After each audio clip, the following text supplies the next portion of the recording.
The sun rose over the dusty edges of Dallas, painting gold over a row of rundown garages. Inside one of them, a small sign read Tina's Auto and Repair. Tools clanged, engines groaned, and among the noise worked a young black woman named Renee Carter, 24, tough, and covered in grease. The men she worked with didn't respect her. A woman with a wrench is bad luck, they often joked.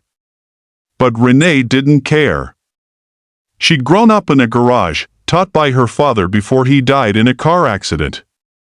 Every spark, every noise of an engine reminded her of him. She wanted to prove she could be the best, not because she was a woman, but because she was good. That morning, the shop shook with a roar. A Harley Davidson rolled in, chrome shining like fire.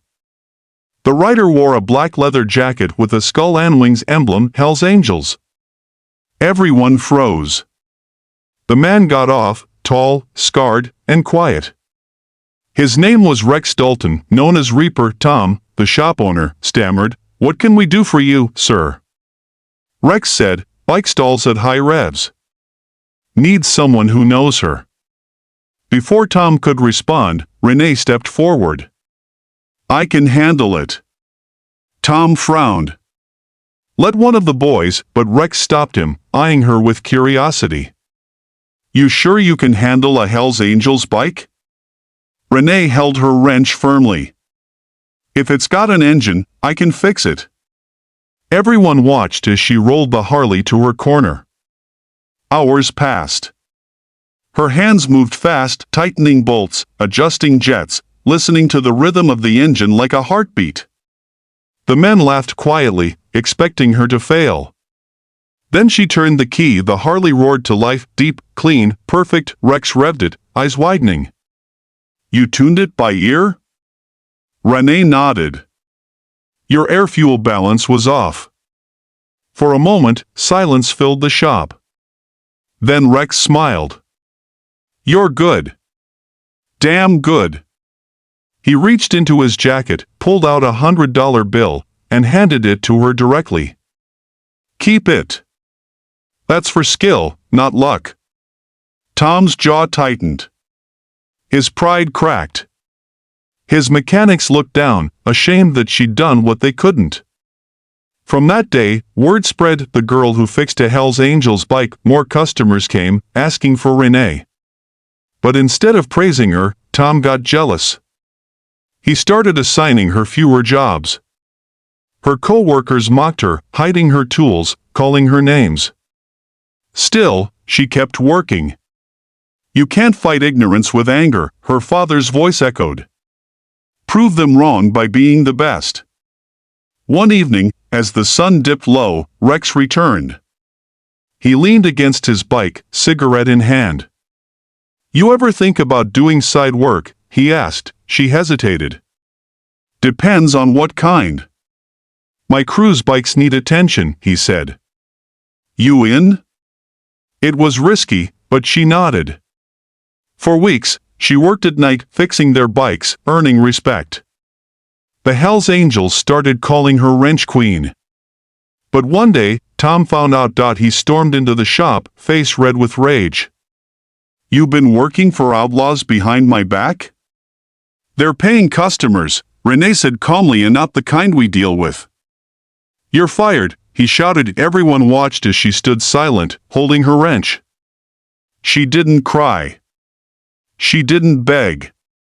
She simply said, "You'll regret this," and walked out. For days, she struggled. No job, no money, no direction. She started fixing broken bikes in her backyard, just to survive. Her hands were cut, her tools old, but her spirit stayed strong. Then one evening, the familiar sound of a Harley echoed again. Rex. He looked around her small yard, tools scattered, her face tired but determined. "He fired you?" "Yeah," she said quietly. "Said I wasn't fit to work there." Rex tossed her a keychain. "Then start your own damn garage." She blinked. "With what?" "I've got nothing." "There's an old lot outside town," he said. "It's empty." "It's yours if you want it." Renee stared at him, speechless. Why are you helping me? Rex smiled faintly. Because people like you don't quit. And that deserves a chance. That night, she drove to the lot. The place was broken, cracked floors, dusty walls, silence. But to her, it looked like home. She spent weeks cleaning, painting, and fixing. Her palms blistered, but her dream burned brighter. One morning, she painted the words Carter Customs on the wall, the dream her father once had. When opening day came, only a few people stopped by. She felt doubt creeping in until the ground began to tremble. A dozen roaring Harleys approached. The Hell's Angels had come. Rex led them, smiling. Heard there's a new queen in town, he said. The sound drew crowds. People watched as Renee worked, her hands steady, her face glowing with pride. Soon, her garage was full of customers. The news spread online. Black woman runs the best custom bike shop in Dallas. Weeks later, Tom showed up at her door. He looked different, smaller, humbled. Didn't think you'd make it this far, he said quietly. Renee smiled, wiping her hands on a rag. That's the thing about underestimating people, they always surprise you. Her shop grew quickly. She hired others, men and women, judged only by skill. On her wall hung her father's favorite quote, "Don't wait for a seat at their table. Build your own." Rex still visited, sitting quietly as she worked. "You did it, wrench queen," he said one evening. She smiled. "No, we did it. You believed in me when no one else did." Renee Carter had gone from being mocked in a garage to owning one. From being told you can't to proving I did.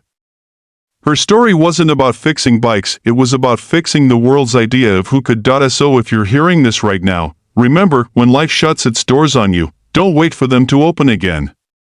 Build your own door and ride through it. And if this story moved you, hit that subscribe button, because more stories like Renee's are coming your way. Stories about courage, struggle, and the fire that never dies inside those who refuse to give up.